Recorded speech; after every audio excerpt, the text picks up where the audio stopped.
watching for an hour, so let me know if you guys like these more shorter sports whisper ramble videos, or do you want me to go back to the 1 hour versions? You can let me know down in the comments.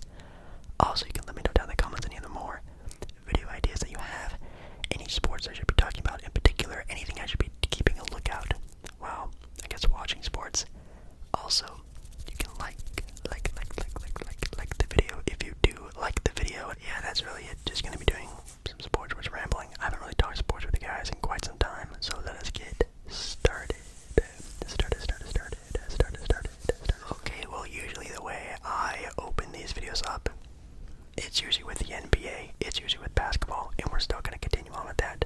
I think today, or tonight, probably gonna talk some NBA, probably gonna talk a little bit about the MLB All-Star game, the MLB Home Run Derby, the MLB funness, the baseball that's going on right now, and then probably some soccer. I know there are some cup games going on right now.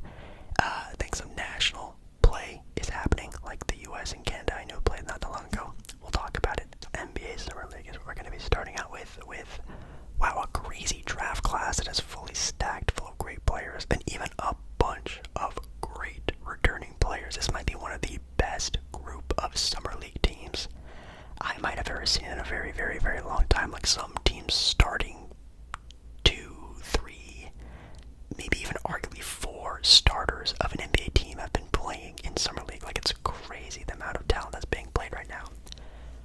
If you don't know, the NBA Summer League is basically just the combination of rookies, young players, and even just players trying to make a more name for themselves to make NBA rosters or G League teams, even play overseas. They're just trying to get more play under their belts before the preseason starts and the regular NBA season. Let's see if we can see the teams that have the most wins. And right now, Cleveland Cavaliers are technically the number 1 team in the NBA Summer League. 3-0. Only 3 games is the most all teams have played. Cleveland right now is the best. They have the most wins, which is kind of crazy. Now we're going based off of undefeated teams. Cleveland Cavaliers, the Houston Rockets, which in my opinion is definitely one of the top teams in the NBA Summer League. Of course, with having Jabari Smith Jr., Amen Thompson before he got injured, which is very, very, very sad. Of course, Scoot Henderson of the Portland Trailblazers also got injured in that same game, which 2 very top prospects getting hurt really sucks to see. They have a pretty stacked team. And then you have the Indiana Pacers at 2-0, which I think Ben Matherin's playing. The LA Lakers are also 2-0. Jeez, I don't even know who's really on that team, and I'm kind of surprised they're 2-0. And the Milwaukee Bucks, an even more surprising team, being 2-0.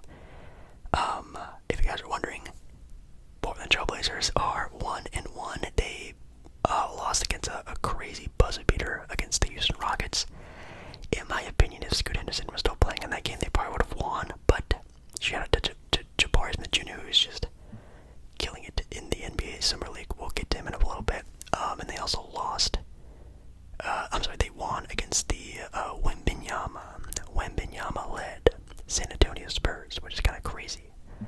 Very happy they won that game. A lot of teams are 1-1. Teams that have no wins, or I guess the worst teams, we have the Boston Celtics with no wins. The Charlotte Hornets, which is a team that you would think would have a lot of wins, having a lot of good young players. Yeah, they have not won 1 game in Summer League, and may have even been looking like some of the worst Summer League team out there, but oh well. We have the Denver Nuggets at 0-2, the Golden State Warriors at 0-2, the New York Knicks. Very surprising with the Orlando Magic being 0-2, but I don't think a lot of their younger players are playing, like, of course, like Paolo Banchero, any of the guards they've drafted. Anthony Black has been pretty okay in his young play already, but yikes. And then the Toronto Raptors also with no wins. This is where we get to a fun little page. The league leaders, yes, the leading players at different sort of statistics. Jabari Smith Jr., yes, averaging the most points in Summer League. Not surprising, but also kind of surprising. He started out his game against Portland, his first game against Portland, terrible. Like, I think he was was like 1 for 7, 1 for 9. Like, he was just not playing well at all in the first half. In the second half, he turned up, and he hasn't been looking back ever since, averaging 35.5 points per game. I think it's been recently reported that he's actually sitting out the rest of Summer League because he's been playing so well. Makes sense. Then down the list, you have Keontae George, Michael DeVoe, who is actually a player from the Portland Trail Blazers. He's only played one game, though, so it doesn't really count.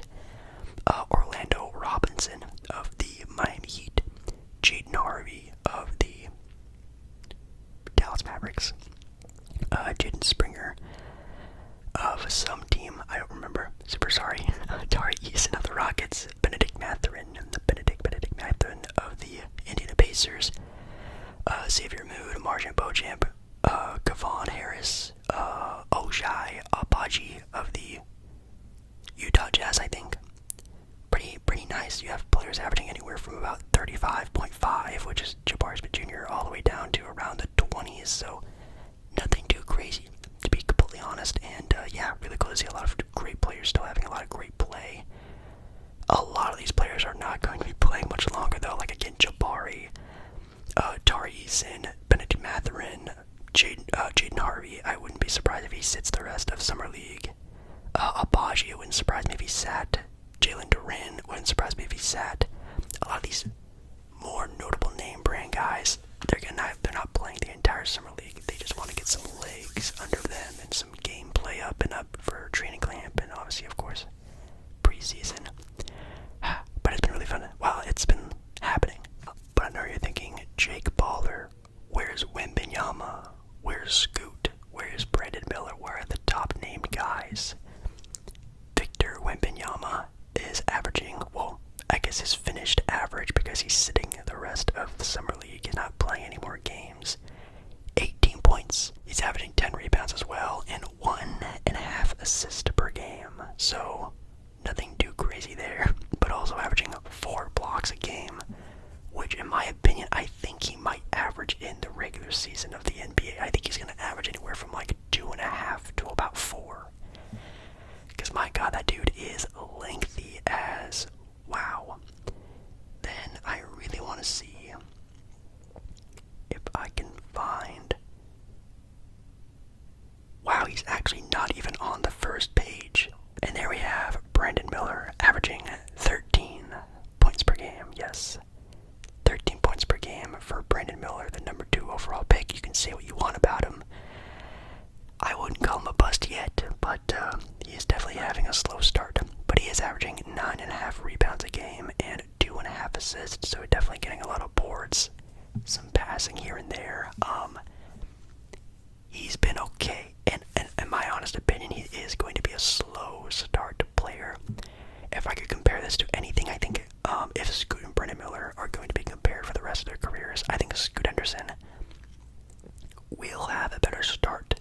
I think he's going to be on a fiery sort of pace to be maybe being Rookie of the Year, just because he's going to be, the point guard of the Portland Trail Blazers, the future. He's got the ball in his hand a lot of opportunity, where you look like someone like Brandon Miller, who is going to be playing off of a LaMelo Ball, going to be trying to fit into a system. It's going to be kind of rough for him, in my opinion. But at the end of the year, I think we're really going to see a good version of Brandon Miller. I think he's going to be a really good player, a better player than a lot of people are giving him credit for. But Victor Wembanyama still probably going to be Rookie of the Year. That guy looks insane when he's really locked in. He did have a bad first game, but his second game against Portland was a masterclass. It was pretty nice.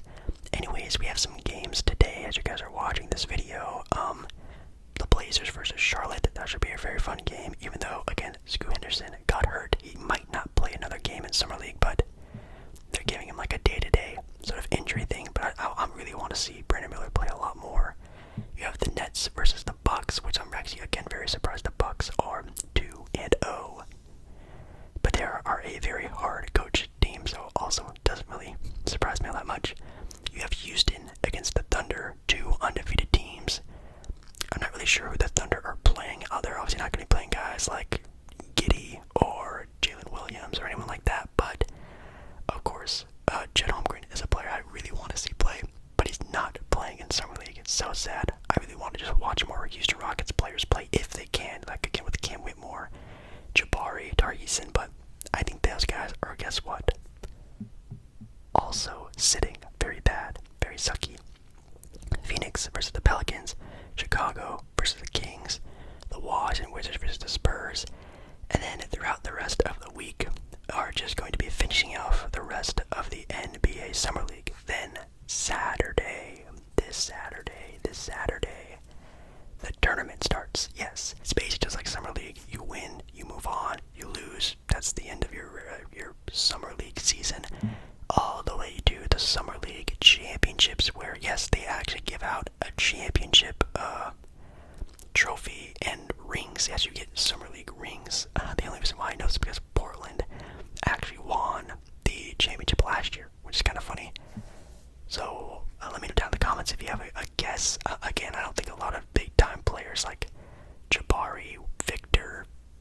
Scoot Henderson. Those guys aren't going to play, so make sure you keep that in mind if you do end up picking a winner for Summer League.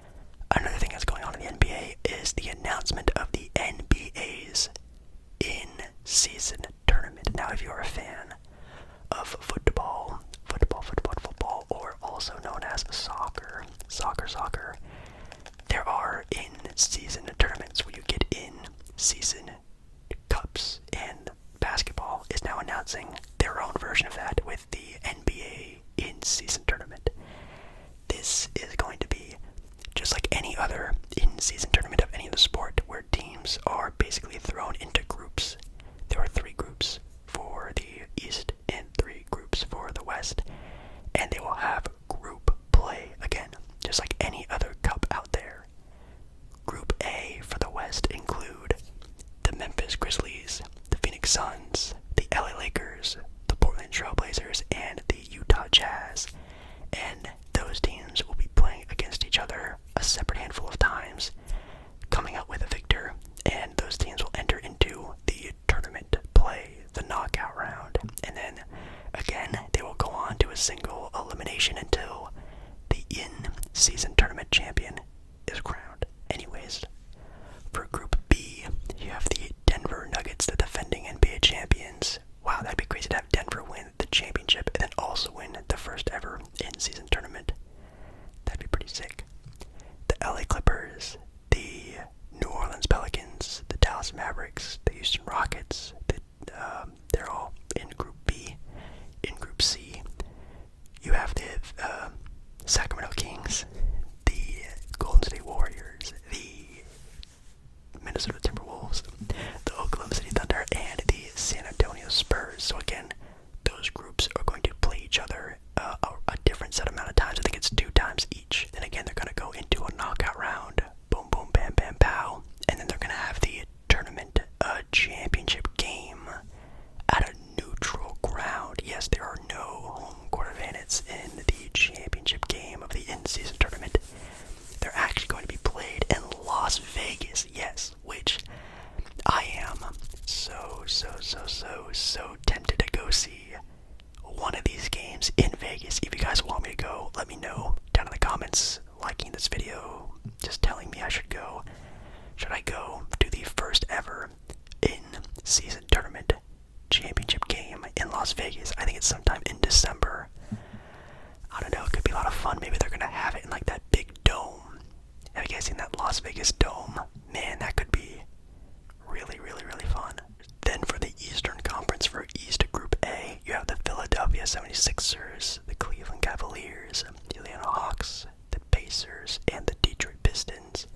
Group B, the Milwaukee Bucks, New York Knicks, Miami Heat, Washington Wizards, and the Charlotte Hornets. In Group C, you have the Boston Celtics, the Brooklyn Nets, the Toronto Raptors, the Chicago Bulls, and the Orlando Magic. Yeah. So if I had to choose, I guess who I think would come out of every group as of teams are made today, as of right now, the recording of this video. Group A, I would probably say Phoenix, just because they're so stacked. Either Phoenix or the Lakers. Group B, I would say Denver or Dallas. I think Dallas actually made some pretty good little things here and there, some pickups here and there that made the team a lot better defensively.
Barbados, Bermuda, the Bahamas. It's very interesting interesting countries that you never would think would make big time sort of names as of like the World Cup sort of ones. Also with countries like Jamaica, Canada, Honduras, any other ones, Puerto Rico. That's kind of cool. Wow. Yeah, the USA actually just played on Sunday. They played the Canada team on Sunday, beating them, as it says here, 2-0, which is kind of interesting. The USA also played Mexico back on Thursday, June 15th, beating them 3-0. The United States right now are looking pretty fiery, not gonna lie. And there is actually, like, again, tournament play with, again, the United States beating Canada and some other teams beating other teams. We have, I think it's Jamaica going up against Mexico. And then we have the USA, after just beating Canada, like I just stated, going up against Panama. So we have US, Panama, Jamaica, Mexico. I have no idea. Don't ask me who I think is going to win. Of course, I'm going to be rooting for the USA, and I'm going to actually watch a little bit of this game if I can find what time they play. I do know that Mexico kind of has like a good history at these tournaments. The CONCACAF tournament. I've heard that Mexico usually does pretty well. Jamaica is kind of playing fiery right now, but I really want to I want to say and see Mexico versus the US. I think that could be a lot of fun. I think the US will beat Panama, even though Panama, that could be a very, very, very fun matchup as well. The US are always a hit and miss team, even in World Cup play or even in this tournament. I'm sure they're the same way, same sort of style of team, very fiery, can beat anyone, but will they? That's the big question. I'm going to give it to the US though. It's also, they kind of have the home field advantage. I think the US will, no matter what, make it. Jamaica and Mexico, that's kind of a tough one though, but I'll say Mexico. Mexico versus the US. I'm going to give it to the US. They are a pretty talented group, and I think obviously anyone can really win here. It's not like the World Cup where there's a bunch of big favorites, but no offense. Gotta be picking the home team on this one. Home field advantage of the USA. But yeah, that's kind of exciting. Another tournament going on. Let me know if you've been watching any of it, if I should tune in. Has it been fun? Has it been exciting? Definitely let me know down in the comments. And very quickly going into the MLB All-Star game. I think that is today as you're watching this. I think it's tonight, which is still super, super dope. I am very excited to see, man, some good play, some actually good All-Star game play. It's been a while since the NBA has been anywhere near close to competitive, but I know baseball might arguably have the most competitive All-Star game. Of course it really sucks that Mike Trout is not playing. You guys know my favorite team are the Angels, and him not being there sucks. I'm assuming Ohtani will be playing, hopefully. I have no idea. Do I have a favorite between the AL or the NL? I don't know. I'll stick with the American League just because they're the home squad. The Mariners, the Angels, the Padres are actually on the NL. I just want to see the best team win. I just want to see really good play, but it's really sucky to see my favorite player not playing. But let me know if you guys are excited for that down in the comments, and also for the home run derby that just went down yesterday. Vladimir Guerrero Jr. actually ended up winning it all, which is really cool. Being a player from Tampa Bay, which was, man, very cool to see Vladimir Guerrero Jr. win. Vladimir Guerrero Sr. is actually one of my favorite baseball players of all time. He's my dad's favorite baseball player of all time, so it's kind of cool to see his son rock out like he did. Seattle Mariners, if you don't know, the All-Star game is in Seattle. Seattle Mariners had a guy in the home run derby for them, Julio Rodriguez, and he actually broke the home run record. Yes, he hit 41 home runs, which set the record for 41 home runs in the opening round. I'm not sure this is like the record for the most home runs in a round in the entire home run derby, but it says here, Seattle Star set a derby record for 41 homers in the opening round. Doesn't matter. That is an insane amount of home runs. Hitting the ball, swinging the bat that hard, that many times in a row is insane. So, really cool that Julio Rodriguez got a little bit of love, but sadly lost to just a god on the bat with Vladimir Guerrero Jr. He is just such a power hitter. It is